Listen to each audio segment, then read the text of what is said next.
Fight fans, welcome to the PBC podcast, brought to you by Premier Boxing Champions with your host, Kenneth Buhari and Michael Rosenthal.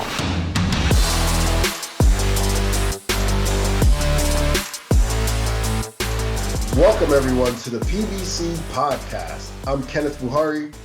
And I'm Michael Rosenthal, editor of USA Today's Boxing Junkie. Thank you guys, as always, for tuning in. This week, we've got trainer and boxing analyst Stephen Breadman Edwards joining us. Plus, we're going to look back at last weekend's big upset. And speaking of upsets, in this week's toe-to-toe, we'll list our top 5 biggest upsets of the 21st century. But first, we've got a monster fight taking place at the end of this week, so let's get right into it. This Saturday, May 14th, PBC and Showtime Championship Boxing brings you the best matchup of 2022 thus far. WBA, WBC, IBF 154-pound world champion Jermell Charlo takes on WBO champion Brian Custio once again to crown the first ever undisputed 154-pound champ in the 4-belt era. The fight headlines a Premier Boxing Champions card from the Dignity Health Sports Park in Carson, California, with the Showtime action starting at 9 p.m. Eastern Time. And we'll start here with the essentials. Okay, here we go. Once again, Jermell Charlo, 34, 1-1, 18 knockouts. Custio, 17, 0-2, 12 KOs. Charlo is 3-1-1 in his last 5 with 3 knockouts. Custio is 3-0-2, 2 knockouts. The other draw was with Arislandi Lara. Last fight is the same for both because they fought each other. It was the draw on this past July 17th. Charlo has a 50% knockout ratio. I think he might be the hardest punching 50% knockout ratio guy in boxing. Custio, 63%. A lot of experience for Charlo, 246 professional rounds. Custio, 120. Charlo, 31 years old. Custio, 32.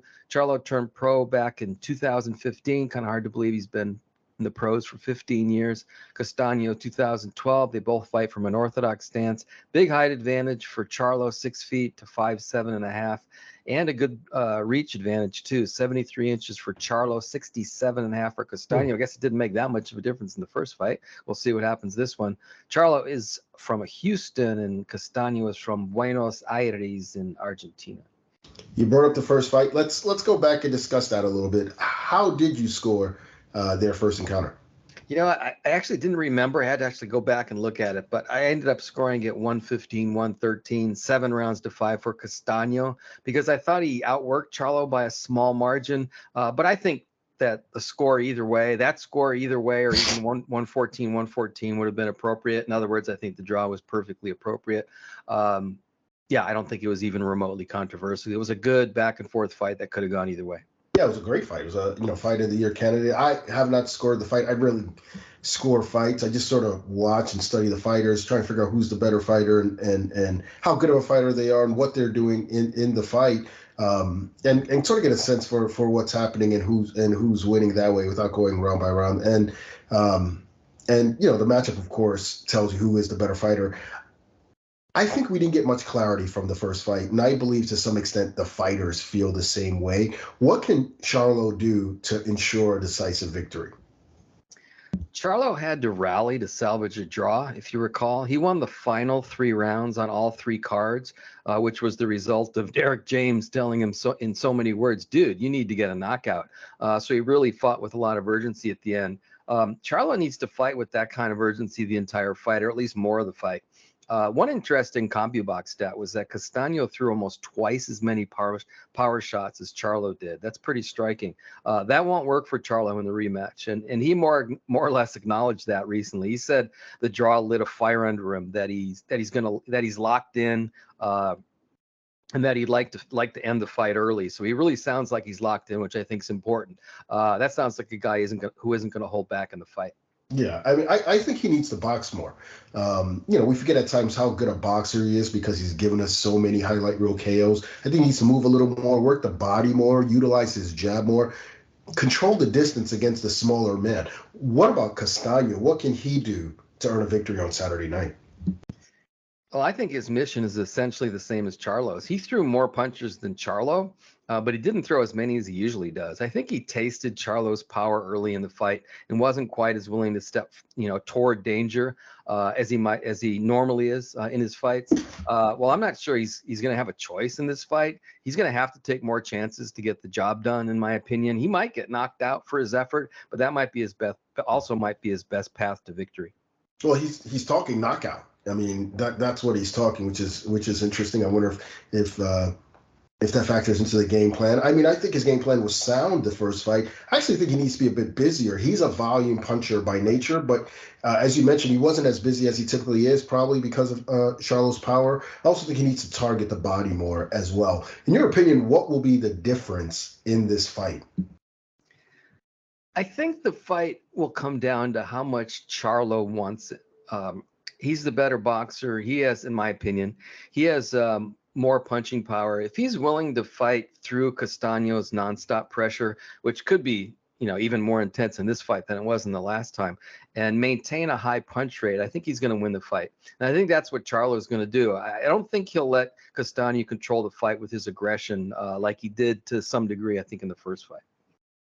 Yeah, I mean, it comes down to whoever can impose their will, who's in better shape to execute their game plan, because they're both going to have to step it up, in my opinion. These are two great fighters. What does a victory do for the career of the winner? Victory will be huge for whomever wins. Charlo already is one of the most successful 154 pounders of the past few decades, maybe longer.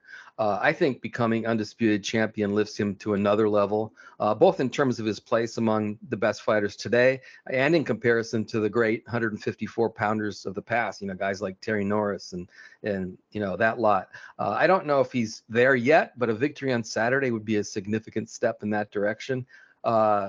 And Castano, if Castano can take down the top guy, and that's how I see Charlo, he becomes a pound for pounder and a freaking legend in Argentina. How many guys from that country have accomplished something like this? Not very many. Anyway, bottom line, both guys have a lot to gain in this fight. Yeah, and Castano too. I mean, I'm sure he'll happily welcome all those 147 pounders. If he's victorious, he's got a grudge match with Errol Spence that he's been dying to get his hands on. Yeah, absolutely. And in the case of Jermell, obviously he solidifies his whole Hall of Fame credentials with the win. I mean, it places him among the true elite ever at 154. He's already pretty high up there on the list, but this is the last missing piece. I wouldn't even discuss pound for pound with him. I think he's a pound for pounder already. I mean, I see a lot of wild lists have come out. I see Lomachenko still on the pound for pound list. We'll have to debate that one day. I don't know how he's on pound for pound list after two losses, but Jermell absolutely needs to be there. Now, time for the moment of truth. Who are you picking? Well, I think it's essentially a 50-50 fight, but Castano's a tough guy, but I think Charlo is going to break him down and stop him late. I just think that Charlo's really going to step it up a notch and win the fight. Let's say KO 10 for Charlo. That's a pretty bold pick. I like it.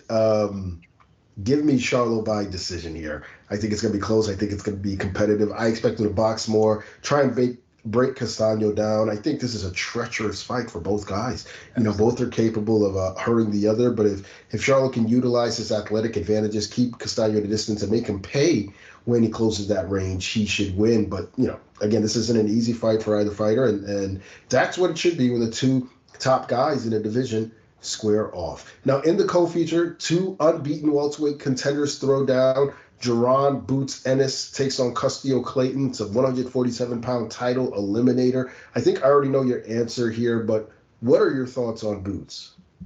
I never get tired of talking about Boots.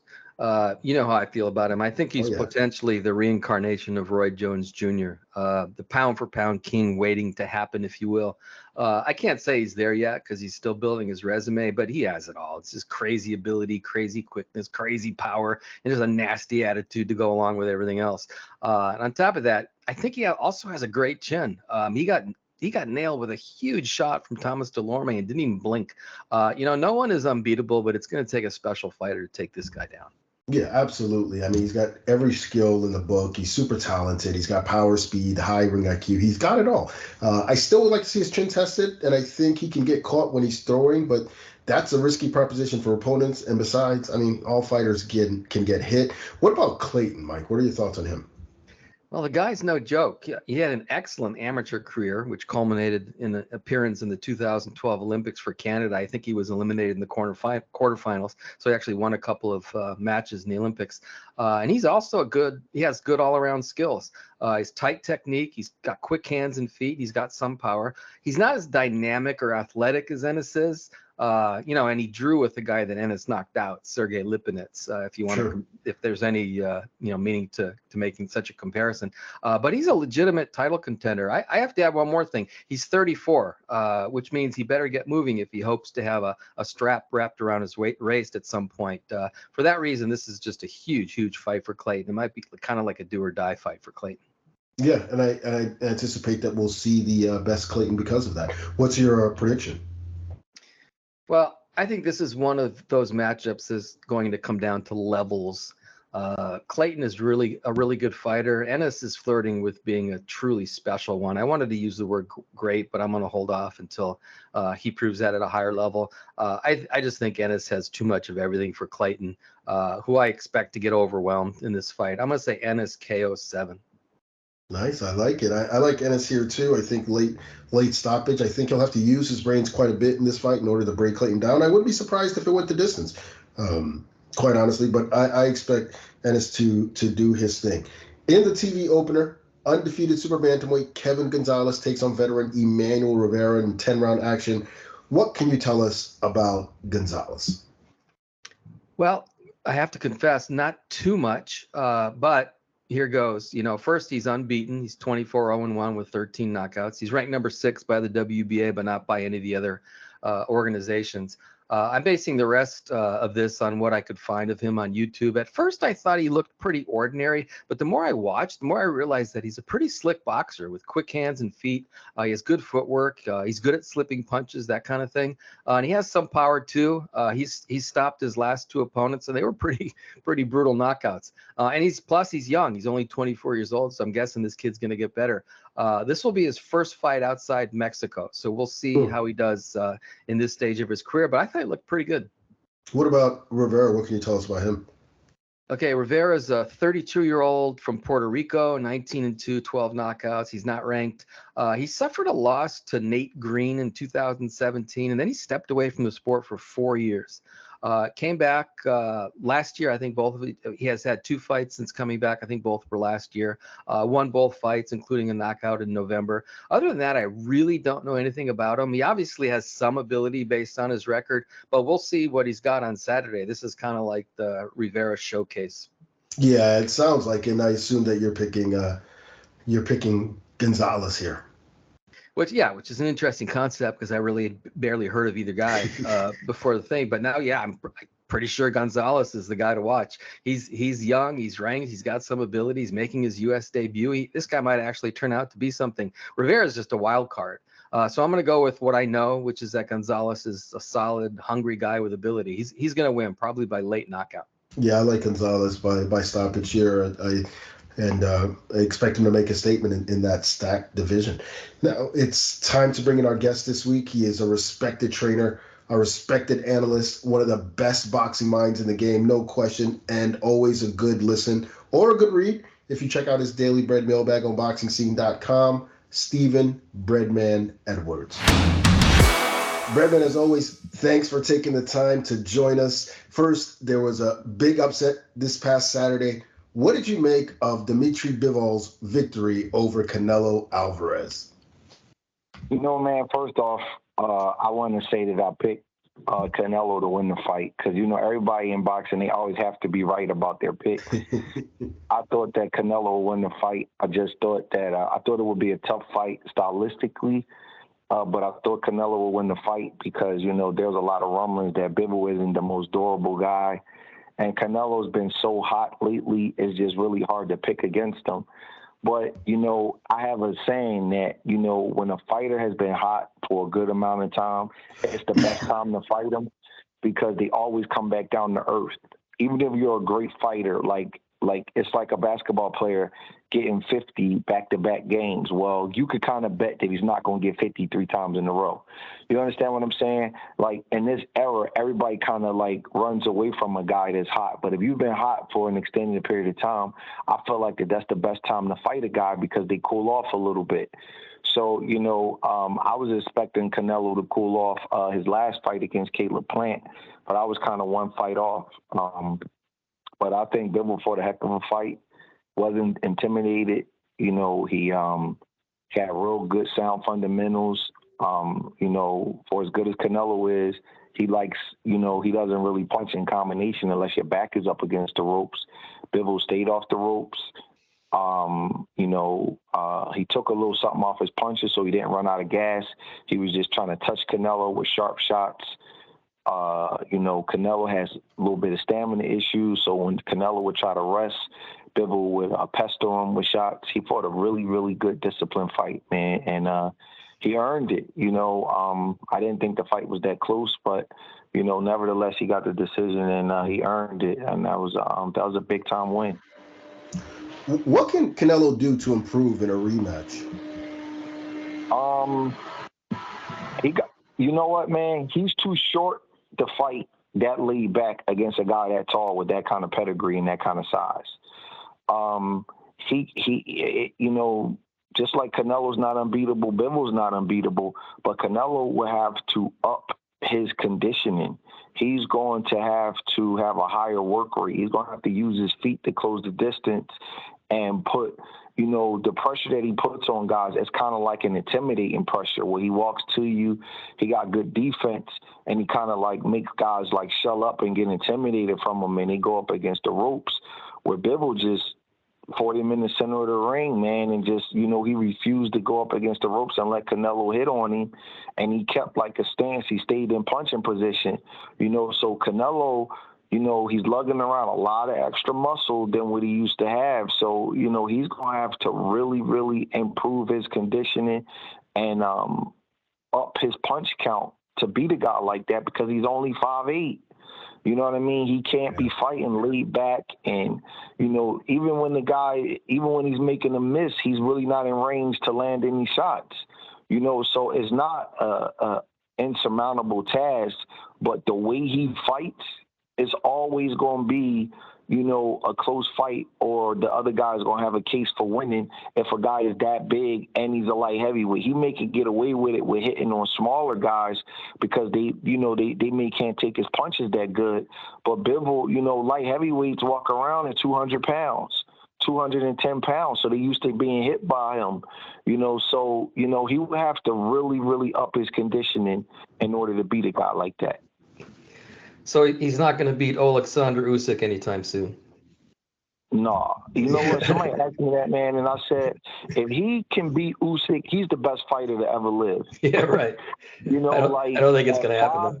Yeah. At 5'8", and he used to be a freaking welterweight, super welterweight. Usyk is 6'3". He's strong. He's a gold medalist. He got pedigree. I mean, that's like a ridiculously hard fight, stylistically, size-wise, just everything. You know what I mean? It's just a tough fight.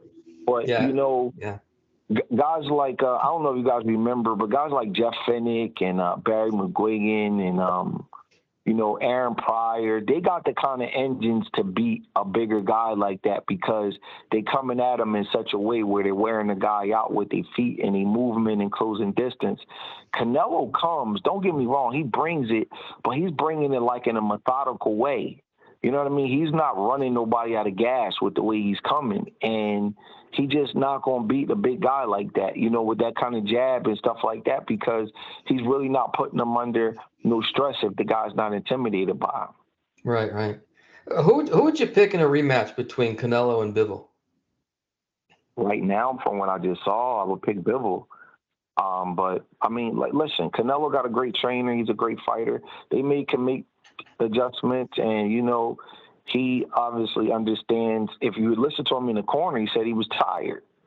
He was tired for a reason. He was tired because that guy was running him hot. What I mean by that is that, like, whenever Canelo got a way of, like, BSing his opponents where he gets rest and, you know, he, like, acts like he's laying back and he's playing defense, but what he is he's, like, stealing the rest. Well, he was trying to steal a rest with Bivol. Bivol was just touching him with shots, jab to the body, right hand to the body, little stuff. It wasn't, like, hard enough to knock him out, but it was hard enough to let him know that he couldn't just sit around. And it was like stressing Canelo out.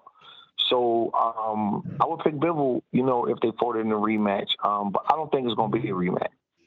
That was my next question. That, you know, sorry, nobody is perfect.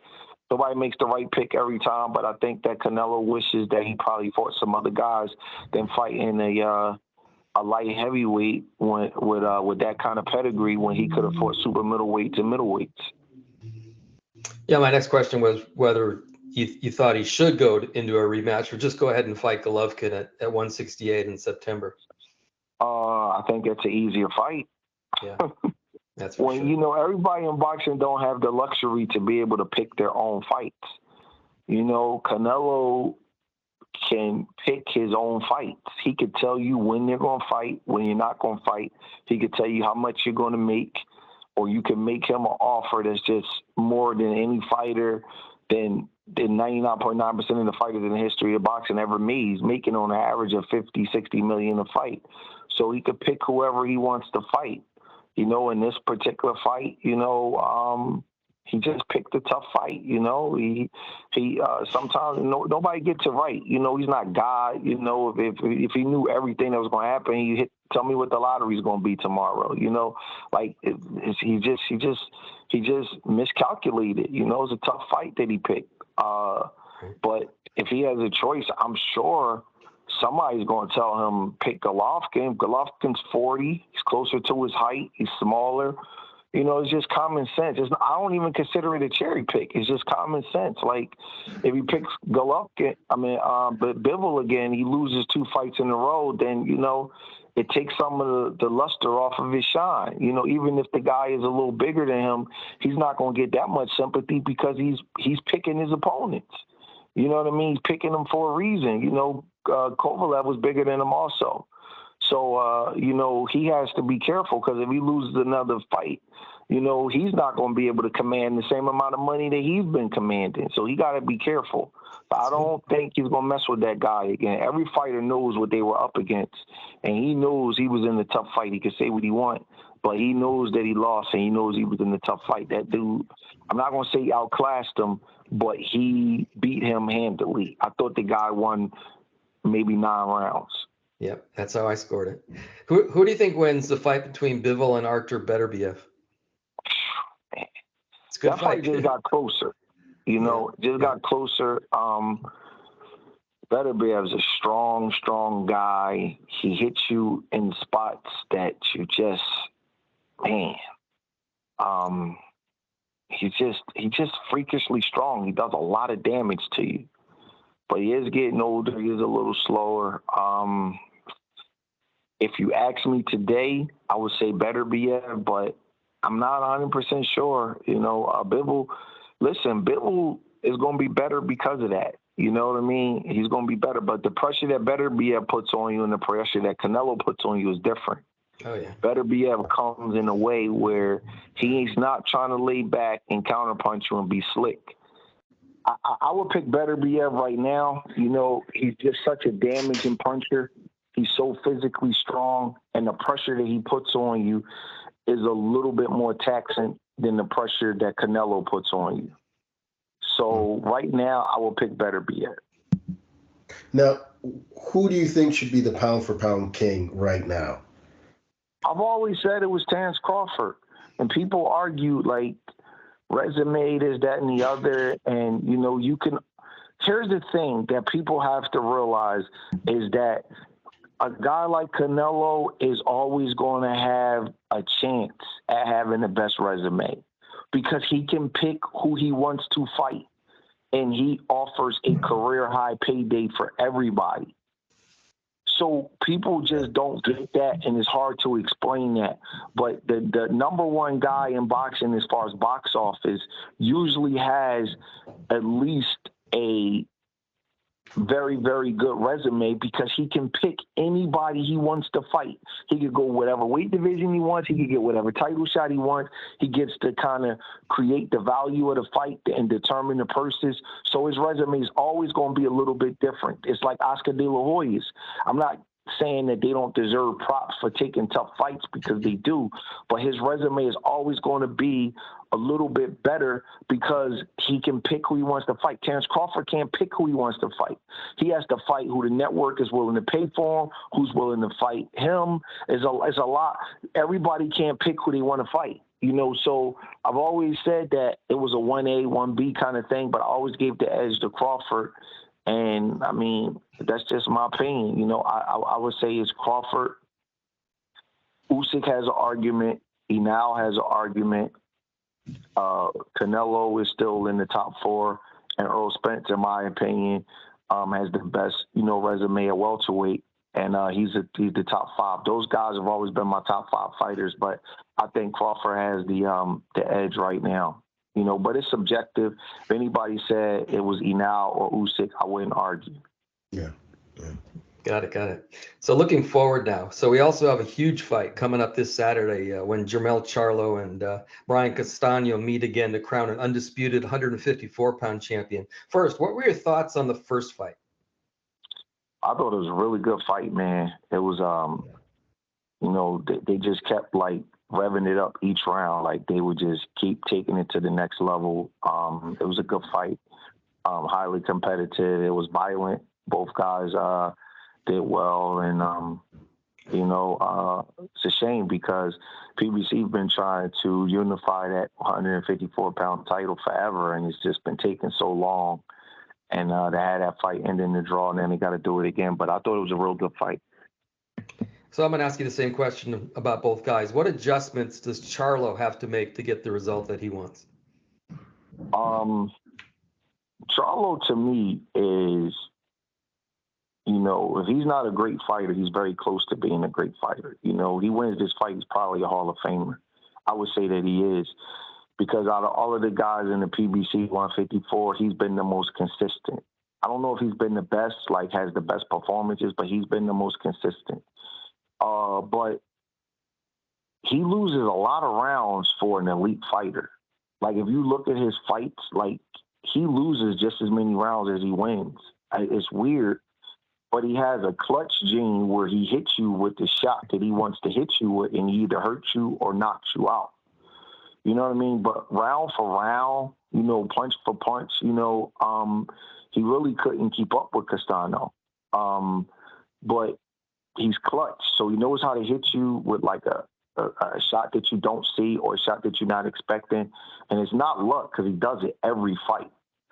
But I don't know how often you want to depend on that, because he's losing too many rounds in the meantime before he hits you with that shot. So I think that Charlo has to figure out a way to be able to hold his ground a little bit more and not give up so much ground and use his jab a little bit more. He's kind of falling in love with his gift of being able to hit guys with that with the sucker punch, and he doesn't use his jab enough to kind of stop a guy like Brian Castano from getting to him. He has to figure out a way to just stop letting Castano pile up points because Charlo doesn't win a lot of rounds that he's not hurting the guy in. You guys kind of understand what I'm saying? He usually has to be hurting you to win rounds. Definitely. I thought Tony Harrison was winning rounds from him, but Charlo hurt him. I thought John Jackson was winning rounds, but Charlo hurt him. Even Charles Hatley was winning rounds. It's weird. He always gives up rounds, but he finds a way to be clutch and come through. So I think he got to find a way to use his jab and stop moving so much and being able to hold his ground a little bit. His brother is a little better at holding his ground. His brother uses a lot of the jab more. I'm not saying who's better. They're pretty much even, but Jermell doesn't give up the ground that Jermell does. So I think he probably got to hold his ground a little bit. And use his jab a little bit more and not get moved around the ring so much by Castano. No, what about Castano? What does he need to do to have his hand raised? You know what? Castano got to not get caught with the big shot because he's short. He's going to come forward. He's going to bring the pressure. He's going to try to score a bunch of points. He has to figure out a way not to get hit by Charlo's big shots and get hurt. You know, if he doesn't get hurt the last fight, he wins the fight. You know, it's pretty much that simple. You know, he just has to keep his defense intact and not get caught with any sucker punches, and you know, stay low. And he has a real good chance of winning the fight because I think he was a little bit better amateur than Charlo, and he just knows how to score points a little bit better than Jermell does. So who are you picking to win? Man, you know, I usually pick the guy that scored the most points and is the boxer. You know, because Castano boxes well going forward. But something tells me that Charlo's going to clip him. I just feel like that Charlo is he's a very clutch fighter. He's clutch. And he knows how to get a guy's timing down. He seems to figure you out. He gets your timing down. He doesn't panic when he's losing rounds. You know, I thought he was losing bad to John Jackson and Tony Harrison, and he just waited and waited and waited and got his shot through. And I feel like that seeing Brian Castano already for 12 rounds, he'll have his timing down, and I think he'll hit him with something, and I think that he'll get the stoppage. But it's really a 50-50 fight. You know, and I feel like Charlo has to hurt him to beat him. And I usually go the other way. I usually pick the guy who's the better boxer. But just because you're moving, that doesn't mean you're the better boxer. Castano knows how to box going forward. But it's tough. But I'll give the edge to Jermell. I'll say Jermell stops him late. We also have one of your fellow Philadelphians on the Charlo-Castano undercard. Jaron Ennis fights Custio Clayton. Obviously, Ennis is an exciting young contender. What do you think makes him so good? Man, he's just electrifying. Man, that kid's really good, man. You know, people are going to say I'm being a homer, but I know him. I've seen him in the gym. I hired him as a sparring partner way back when he was 17 years old, 2014, before he went to the U.S. Olympic trials. He's just really good. I think that what makes him so good is that, you know, there's a lot of guys that have talent, but they don't display their talent. He has talent, and he applies his talent. He's almost like a show-off, but in a good way. He shows you that he can box southpaw, shows you he can box orthodox. He shows you his jab. He shows you his variety of punches. He hits you with counter uppercuts, lead hooks. He leaps in with his hook like Roy Jones. He counters. You know, he goes to the body. He shows his two-fisted attack. He, like, shows you his hand speed. It's almost like he's, like, putting his skills on a display table. Like, hey, take a look at this. I can do this. You know, like, he's like a kid. You come over for Christmas, and he's showing all his friends everything he got. He displays his talent. A lot of guys can do some of the things that he can do, but they can't do it in a real fight because they don't have the confidence to display their talent, you know, so they keep it basic in real fights. But in real fights, he fights how he spars. Like, he takes chances. He shows different things. He's turning his head. We're doing a rubberneck move. He's, like, displaying everything. A lot of guys don't do that stuff without the headgear and with the small gloves on. They kind of condense their style. But I've seen the kid spar in the gym at least 500 rounds, and he fights how he spars. You know what I mean? He displays his whole package for everybody to see. He's like, look, I'm the most talented guy out here, and I'm going to show it. See, I know kids that can do that stuff, but they don't do it in a real fight. He does it in a real fight.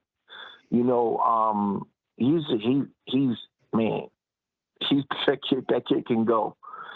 It's going to be people saying after the card that he probably was the best fighter on the card. That's how good he is, you know. And I'm not saying he is because Charlo and Castano's at the top level, but you're going to have fans that's going to be watching him like, wow, this kid, man, he's as good as the guys in the main event. You know, he's that good. I'm from LA, so I'm no homer, and I think Ennis is the pound-for-pound king waiting to happen, but we'll see how it plays out. Hey, listen, Very rarely. You see guys win titles in multiple weight divisions, right? But very rarely do you see guys win titles at 147, 154, and 160. We don't have any guys from this era who won the title at 47 and 54. Yeah. Just think about it. This whole era of 47-pounders, none of them have won the title at 54. The only ones who've done it is Floyd and Manny, and they're not from this era. Those dudes would turn pro in the 90s. Yeah. They're not from this era. They just happen to stick around long enough to win titles, kind of recently. None of these guys have even tried to move up to win the title at 54. Ennis got a shot at winning the title from 47 to 60, which is the hardest trifecta in boxing. You got to be a great fighter to do that. There's nobody who's won those 3 titles that's not a Hall of Famer or a great fighter. And I'm not like knocking the other weight divisions, but like winning the title at 12, 15, and 18, that's good. Winning the title at 18, 22, and 26, that's good. But 47, 54, and 60, you got to be, like, special to do that. Like Oscar had a controversial decision at 160.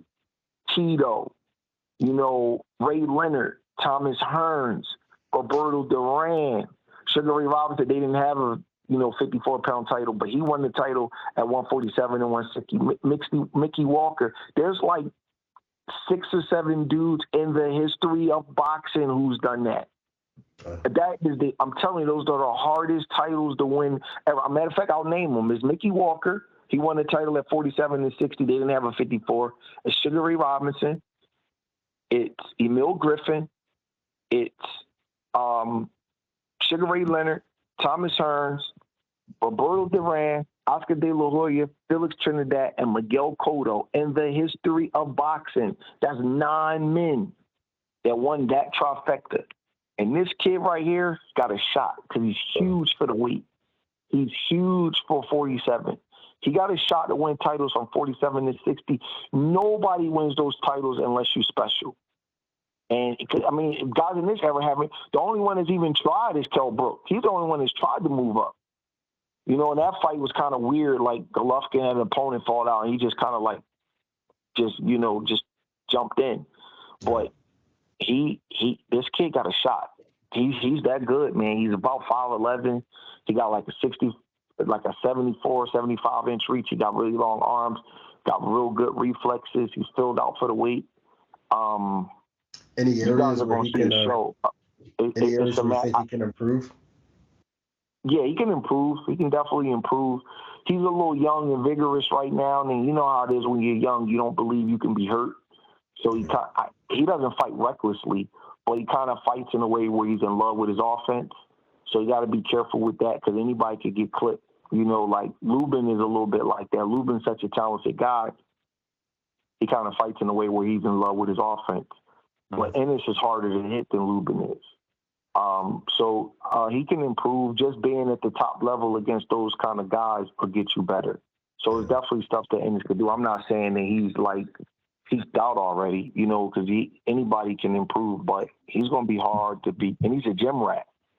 He's not one of these kids that's out here drinking and partying and all that kind of stuff. That what you do outside the gym affects you.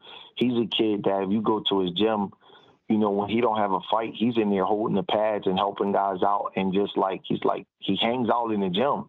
I know guys that hang out in strip club, but he hangs out in the gym.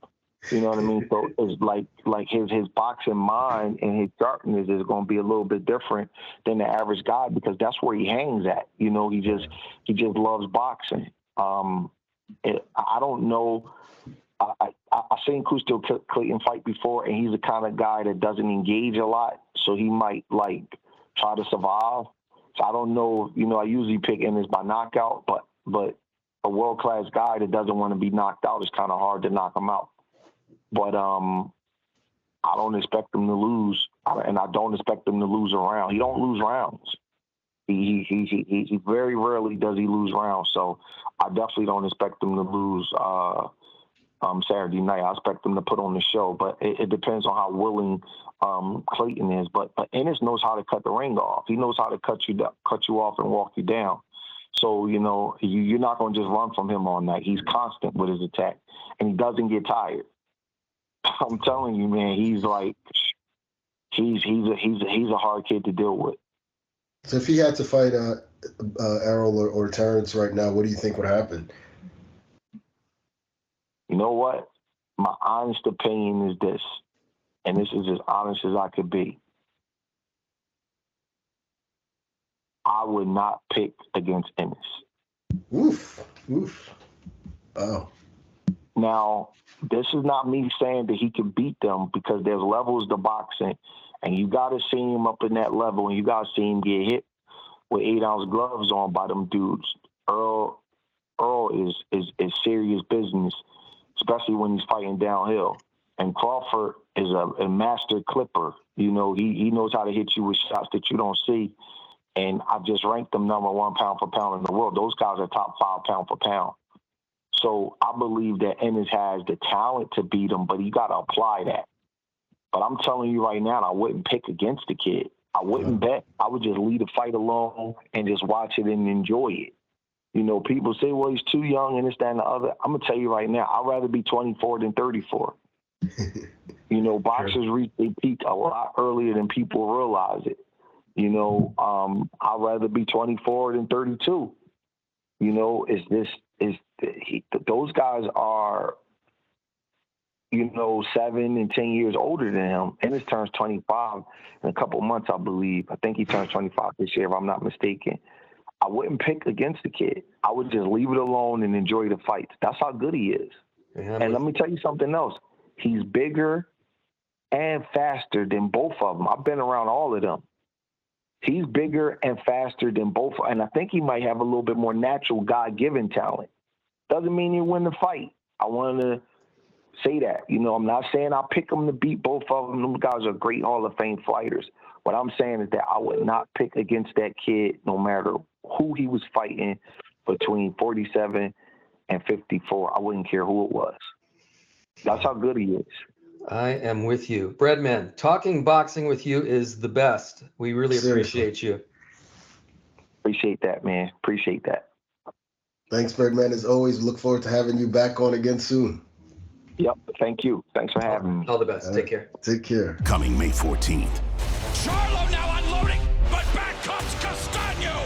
Jermell Charlo versus Brian Castano 2. Who will become the first undisputed 154-pound champion? Witness the biggest rematch of the year.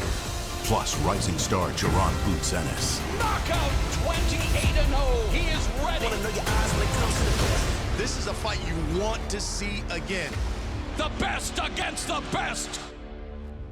Last Saturday, undisputed 168-pound champ and pound-for-pound king Saul Canelo Alvarez moved up to light heavyweight to take on unbeaten champ Dimitri Bivol. Canelo was a 4-1 favorite coming in, but sure didn't look like one once the bell rang. Bivol put on a show, dominating Canelo to win a 12-round unanimous decision. Mike, let's talk about the fight. What did you think? Well, I wasn't quite sure what to say about this. And I know I wasn't alone, but I wrote and I said publicly, I said on the podcast that this was a really tough assignment for Canelo. Bivol is a talented, experienced guy who's naturally bigger than Canelo. Again, that's a tough assignment no matter who you are. And I have to be careful how I say this, but I didn't have Canelo as my number 1 pound-for-pound guy for a reason. I respect the hell out of him for all he's accomplished. He's a really good fighter, one of the best ever from Mexico. I think that's not even arguable. I just never understood the level of adulation he's received based on what I've seen. Again, he's a special fighter, no question. He's really good at figuring out opponents and breaking them down. I just never saw him as the best fighter in the world.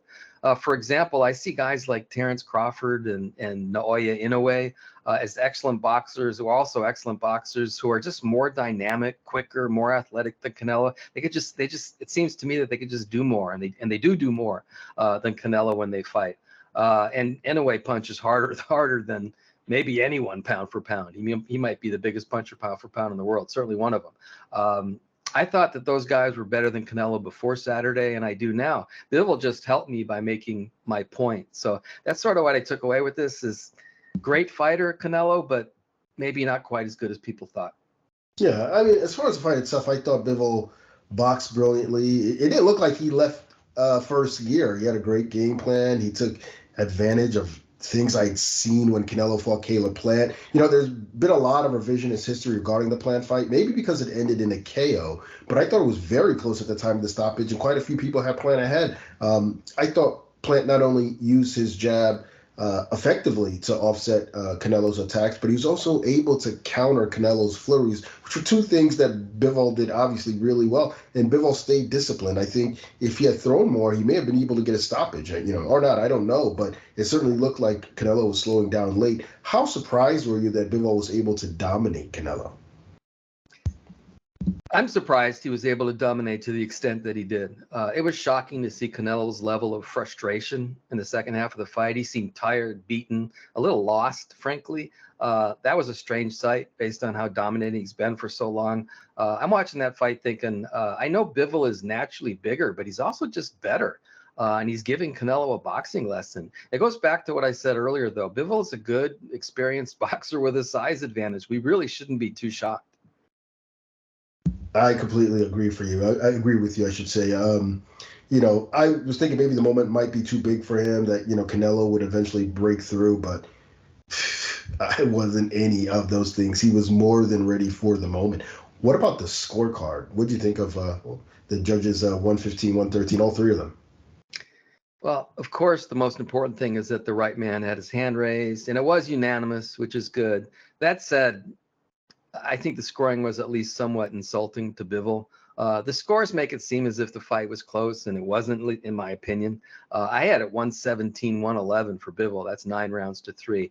I could see, to me, the fight sort of had the feel of being between 116, 112 and 117, 111.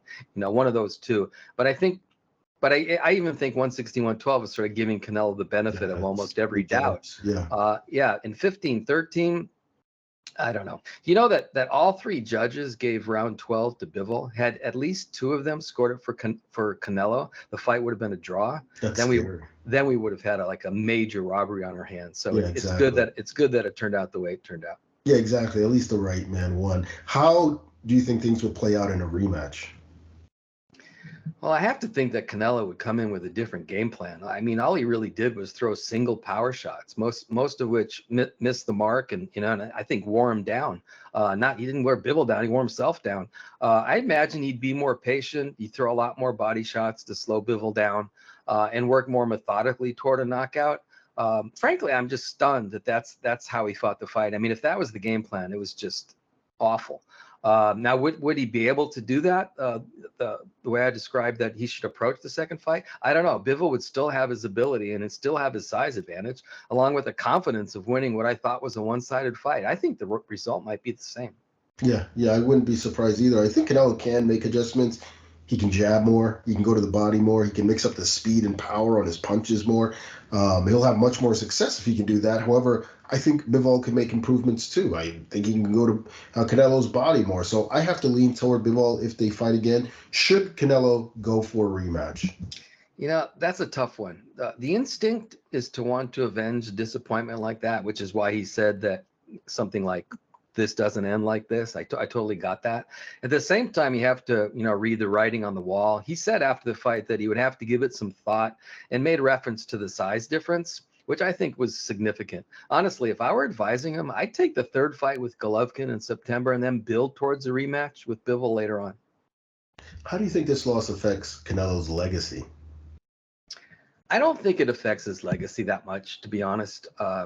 As he said, losses are a part of boxing. He should be applauded for taking the risk. Although I think one reason he did is that he started to feel invincible, which can be a dangerous way to feel. I mean, he called out Alexander Usyk, which was ridiculous at the time, and now it seems just beyond ridiculous. He'd get killed if he fought, not literally, but you know what I mean. He'd get destroyed if he fought Usyk. Still, he took a tough fight, and sometimes you lose. A loss doesn't erase his accomplishments over the past decade. The other great Mexican fighters lost. Pacquiao lost. If he bounces back and gets back to winning, which I'm sure he'll do, this one loss isn't going to hurt him too much. I'll add that the way he handled the setback with a lot of class probably endeared him to fans. I really like the way he handled it after the fight. Yeah, he did. Although, afterward he was saying that it was an unjust decision and so forth. But that's what fighters do. He won. Yeah, I take it with a grain of salt when, great fighters find it difficult to accept losses. Regarding his legacy, I don't think this affects it too much. Yes, some of the stuff was a little out of hand. I think some of the praise, a couple days before the fight, I saw a post on a prominent boxing social media page that had a graphic with Canelo, Ali, Mayweather, and one or two more guys, and the caption read something like the greatest ever. That was a little bit, People get carried away. I've learned I force myself not to do stuff like that, to not get carried away. But that's what people do. Yeah, definitely. I mean, look, folks are saying he dared to be great, and I think that's true to an extent. I really don't know what that means, to be honest with you. I think fighters dare to be great whenever they get inside the squared circle. Look, to me, daring to be great is what Felix Trinidad did when he was down on the cards against Bernard Hopkins and went for broke. What Deontay Wilder did in that third fight against Tyson Fury. To me, daring to be great. Roy Jones is another example. What he did in the last 2 rounds against Antonio Tarver in their first fight when he pulled it out. That's daring to be great. Canelo sort of seemed resigned to his fate to me. I've seen a lot of fighters get clowned for that. Not saying that they should, but they have. Plus, look, Canelo's fought at this weight before. He was a 4-1 favorite coming in. Yep. One last thing, Mike, on legacy. Legacy fights aren't always what hardcore fans deem to be legacy fights. I mean, the masses don't look at Ray Leonard and say, look at his wins over Wilfred Benitez or Donnie Lalonde. One was for, his first world title. The other was for the 168-pound belt. They don't look at that and say, oh, these were the legacy fights. It was Hagler, Hearns, Duran. Floyd Mayweather's legacy fights weren't the ones against Gennaro Hernandez or Jose Luis Castillo. The masses remember Pacquiao and Canelo, De La Hoya, Hatton, right or wrong. I'm not saying it's right, not saying it's wrong, but, it's the fight that captures the imagination of both the hardcore fans and the crossover fans that are legacy fights to me. I thought for Canelo that was, those fights were David Benavidez and Jermell Charlo. I saw Stephen A. Smith say it for 2 days straight. And hardcore fans may say, well, he doesn't know what he's talking about, but that's what the general populace thinks. So with that in mind, where do you place Canelo and Bivol pound for pound? That's always a tough question after a result like this. I'll just tell you what we did at Boxing Junkie. Canelo was my number 2. He was never my number 1. Crawford's been my number 1 for a long time. So Canelo dropped from number 2 down to number 7, which reflects that what we saw on Saturday, but keeps him among the handful of top fighters in the world. Top 7, obviously, is still pretty high. And Bivol came in. This is something I went back and forth about where to put Bivol. In the end, he came in at number 6. The latter decision was tougher, but he came into the fight with a strong resume, I thought. And he just beat the consensus pound for pound king pretty handily. Not many guys do that. You rarely see the number 1 pound for pound guy, at least consensus, not mine, but consensus number 1 get beat like that. On some level, he kind of got embarrassed. I just thought that was a major accomplishment on Bivol's part. Yeah, I think you're right. I've got Bivol around number 8 or so. I think that's fair. He certainly should be in the top 10. I won't quibble with anyone who has him higher than that. Canelo, I'd say between 3 and 5. I wouldn't go as far down as 7, but I don't have an issue with that either. Look, it was a pretty significant one-sided loss, and people, another thing, regarding the weight, they say, well, he moved up and fought a light heavyweight. Again, this reminds me of Hopkins versus Trinidad. Sure, size mattered to a degree, but Bivol didn't just go in there and out-muscle Canelo. In fact, the only advantage I saw for Canelo in that fight was his strength. Bivol went in there and outboxed him and outfoxed him. And that speaks to a higher ring IQ and better boxing skills and a better game plan. Breadman, I'm sorry, were you going to? No, go ahead. Breadman was hesitant to say that Bivol outclassed Canelo, but he kind of did. I think a 117-111 score. That's my score. That's pretty much outclassing him. One follow up on the why I would drop Canelo to 7. For me, being at number 2 was sort of artificial for me. In other words, it was all mostly based on his accomplishments. It wasn't really based on the eye test. Because if I based more on the eye test, he would have been below Inoue and maybe Usyk anyway. So it felt like he should have been around number 4 for me anyway. So 4 for 7 is not a crazy drop. Right. It makes sense at all, and I won't quibble with that either. I think I don't think he's going to go for the rematch, but I feel he should. I feel great fighters do that, like Jones versus Tarver. Yeah, I feel you have to do that. You can't just say, oh, well, I'll just walk away. Great fighters just don't do that. I could be wrong, but I think at some point he has to do the rematch. Let's take a quick break and be right back with toe-to-toe. Coming May 14th. Charlo now unloading, but back comes Custio.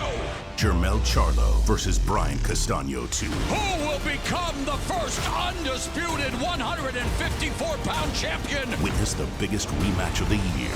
Plus rising star Jaron Ennis. Knockout 28-0. He is ready. This is a fight you want to see again. The best against the best.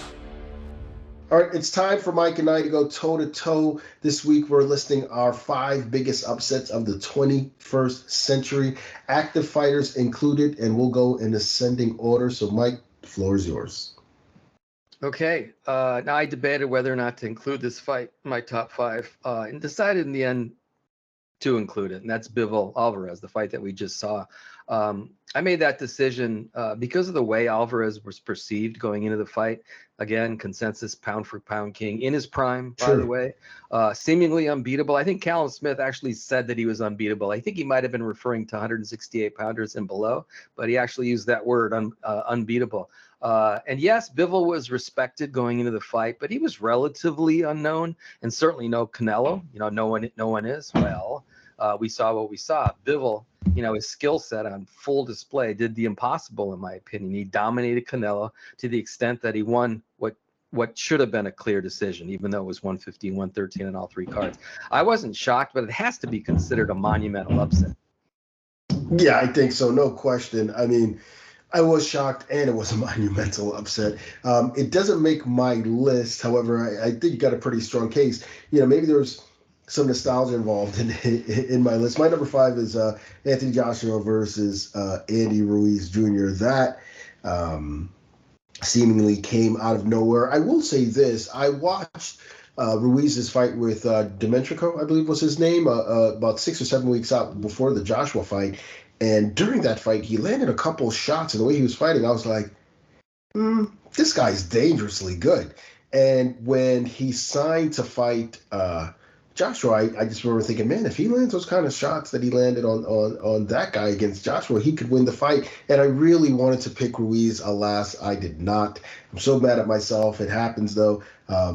But, we saw what we saw. It was an incredible upset, especially considering we thought the fight was over in round 3 when Joshua put him down. And that's what people expected. They expected Joshua to knock him out in about 4 or 5 rounds. I mean, people forget the pedestal that Joshua was on at that time. He was an undefeated heavyweight. This was his U.S. debut. And Ruiz was a late replacement. So who would have thought that he would have done what he did? But he did exactly that. And that was a special night in New York.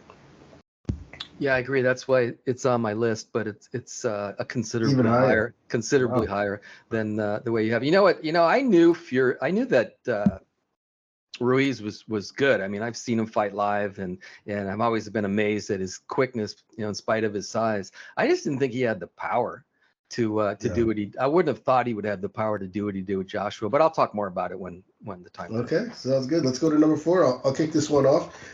Sugar Shane Mosley versus Vernon Forrest. Now, I did not see this coming at all. I mean, I thought Shane Mosley was absolutely unbeatable. He was exquisite to watch. I think his record at the time was 38-0 with 35 knockouts. He had just knocked off Oscar De La Hoya. He looked terrific in his first title defense. I believe it was against someone named Adrian Stone, where he stopped him in 3 rounds. He just had every skill in the book, whereas Vernon Forrest, I thought, was a very good fighter, but he didn't have the special traits that Mosley had, in my opinion. Good boxer, good jab, but not dynamic or explosive in any way. And I knew he had that victory over Shane when, they were 13 or what have you. But, I didn't think about that. Most people didn't think about that. But what do you know? Once again, Madison Square Garden was the theater of the unexpected. Forrest just beat Mosley up. Dropped him in the second. Dropped him twice in the second, I believe. Hurt him with a body shot in the 10th. I remember Mosley yelling out loud, screaming out loud when he got hit with the body shot. And basically having his way with him over 12 rounds and then winning the rematch as well. That's a really good call, actually. You know what's weird is I didn't think of that, even though I should have. Forrest was a better fighter than we realized. He's big for the division, quick. Punched hard. And in retrospect, we could also see that Mosley wasn't quite as good after he moved up from 135 pounds. He was still obviously really good. He's a Hall of Fame fighter, but he wasn't quite the fighter. But what's interesting is that I actually considered Mayorga's upset of Forrest for this list. Yeah, I'm surprised I didn't think of the Mosley fight.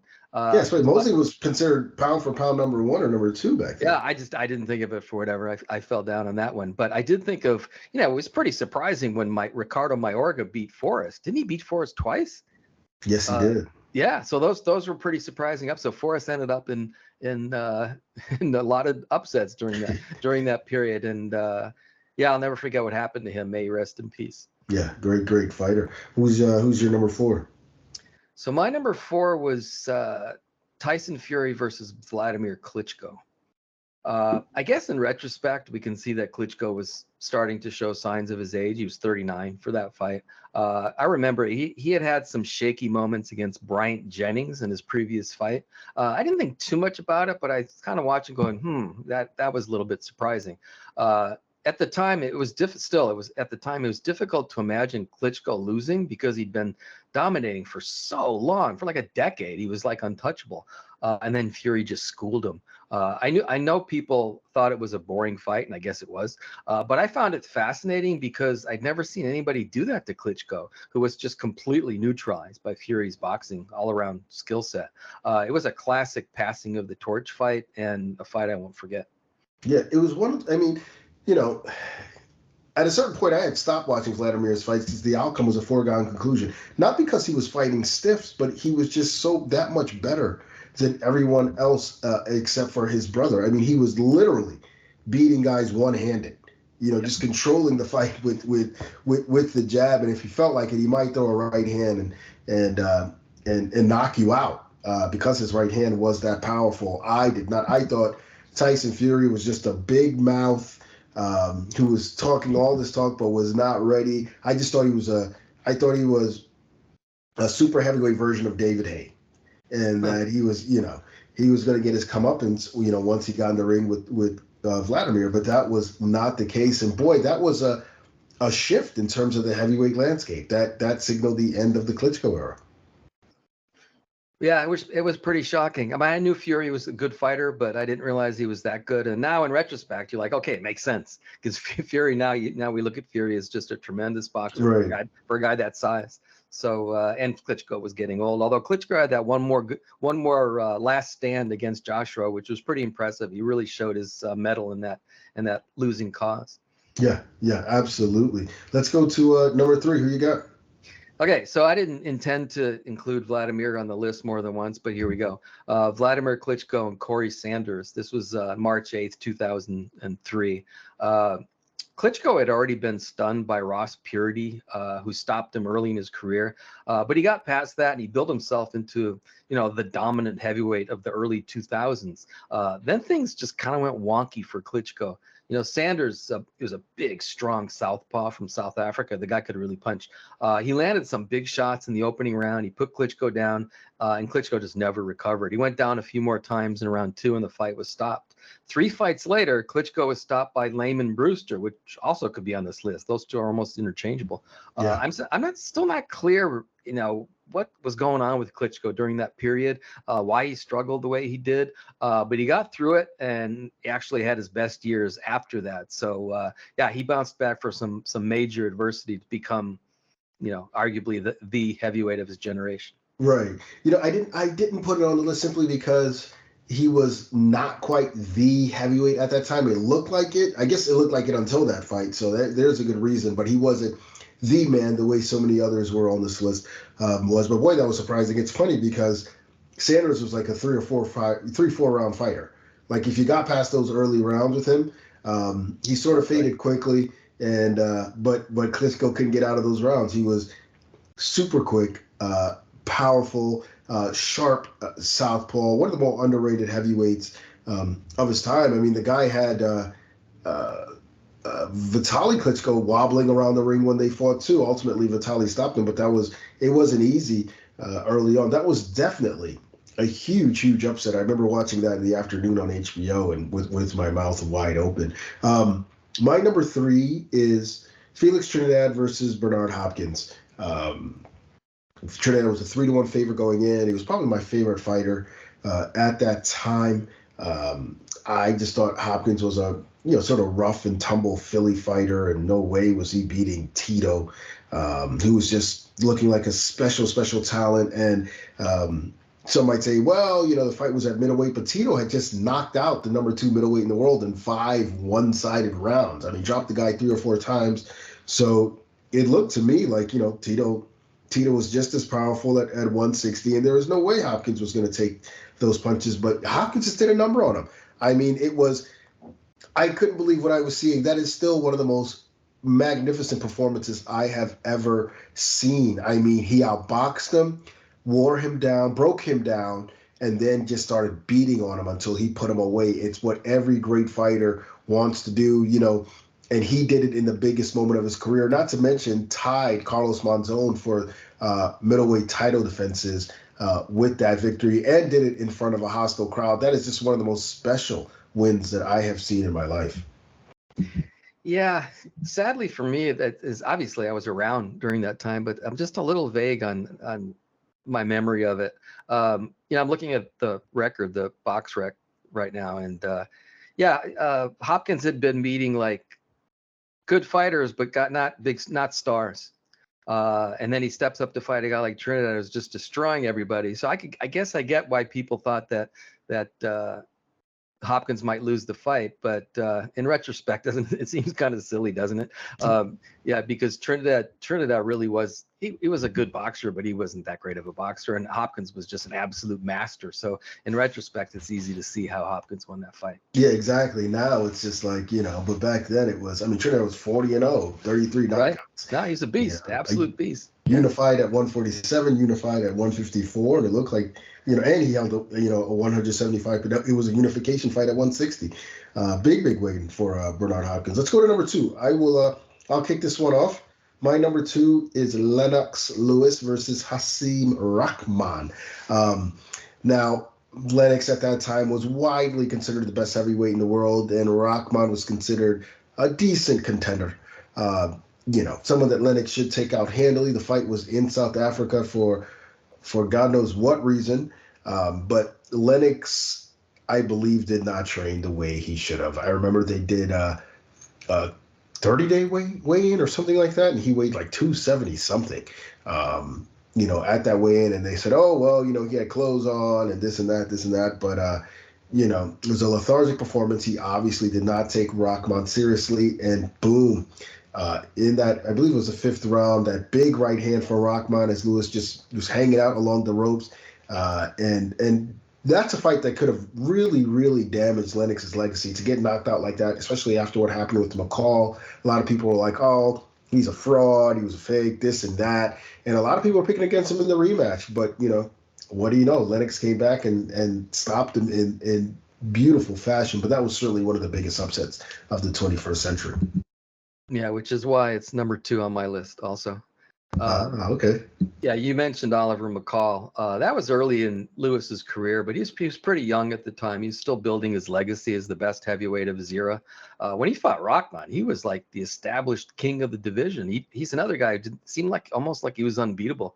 Well, you just told the story. I'll expand a little bit on what you said about his preparation. He showed up late in South Africa for the fight because he was filming a cameo in the film Ocean's 11 in Las Vegas, right. Which may or may not have played a role in the result. Either way, Rahman was a 20-1 underdog. Took him out with a single right hand in round 5. Enormous upset. But Lewis, you mentioned the rematch. I'm not sure I've ever seen a guy more focused. He was just seek and destroy in that rematch. That was scary. He was scary in that rematch. Yeah, that's one way to put it. That knockout of Rahman, that 1-2 was vicious. I mean, absolutely vicious. Lennox Lewis was just such a great heavyweight, in my opinion. I have a feeling we have the same number 1 as well. No, I remember I mentioned my number one. Oh, that's right. Yeah. I cannot believe that you did not have the same number one as I did. Well, maybe I slept on two I fights. think you slept on this one. I think you slept away. I think you completely slept on this one. But it's good. It's good that we have good differing opinions because it brings different fights. To the table. Go ahead, reveal. I'm going to start by number one because it was certainly one of the most heartbreaking nights of my young life. It was May 15, 2004. I remember that day without even looking it up. It was the day Roy Jones fought Antonio Tarver for the second time. And I'm going to tell you something. It was an upset to a lot of people, but it was not an upset to me. That's why I choose it. Well, I knew that Roy Jones was going to lose that fight. I knew that Antonio Tarver was a problem for Roy Jones. I had been watching him throughout his career. Jones had trouble with southpaws. Louis Duval dropped him.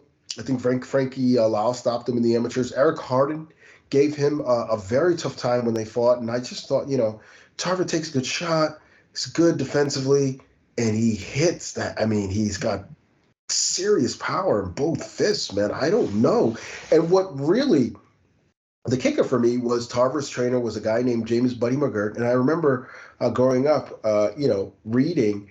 There was some interview that was with Buddy McGirt, either in the Ring or KO Magazine, and they asked him about Roy Jones, and he said, "I know how to beat Roy Jones.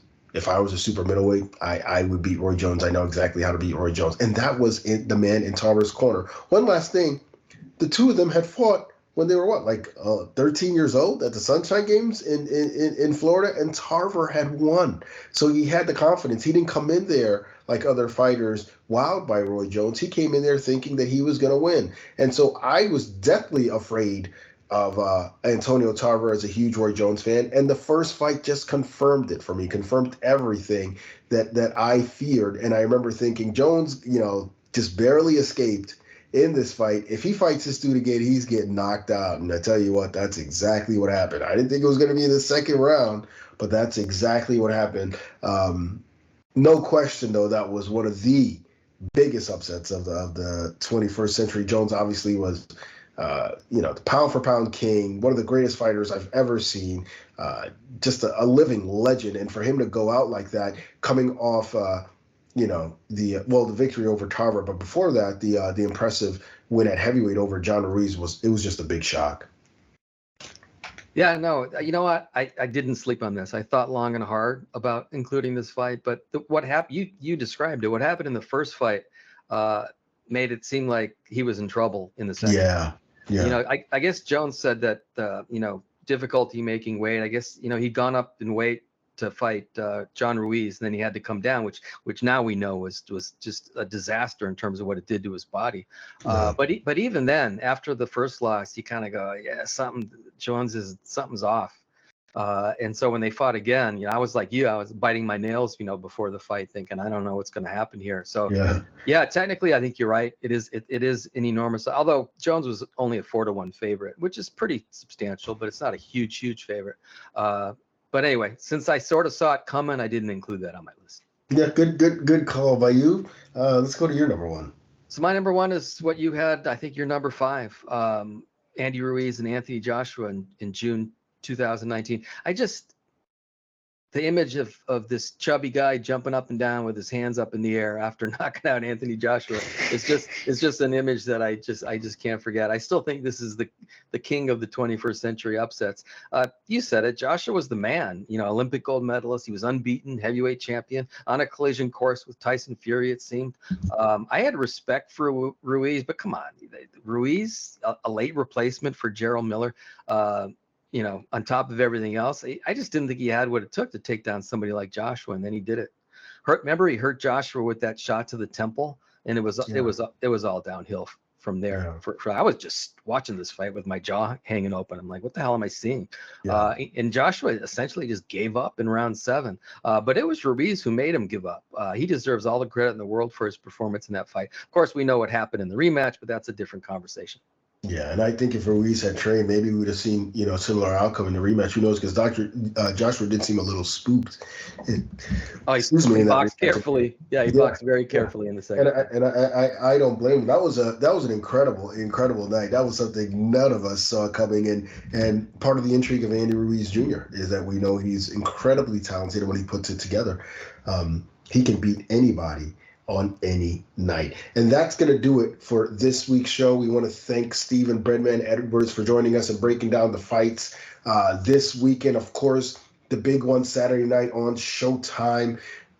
Jermell Charlo, Brian Custio for the undisputed 154-pound crown. The anticipated rematch, Jaron Ennis also in the co-feature. We can't wait for that, and we will break it all down next week right here on the PBC podcast.